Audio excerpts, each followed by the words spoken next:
Hi, I'm Heather Valentine from the Sewing Loft, and I really enjoy learning about what others love with their machines.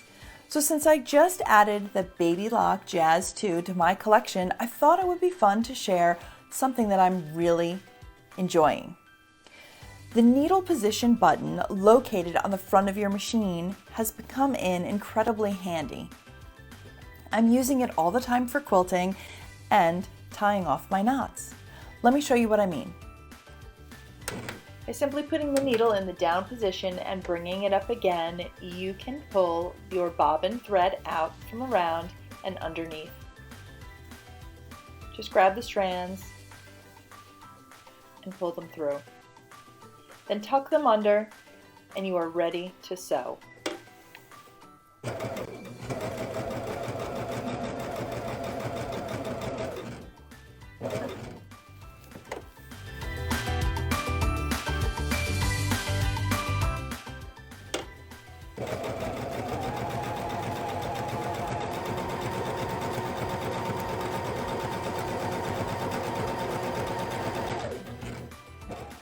I hope you enjoyed learning a little bit more about the Baby Lock Jazz 2.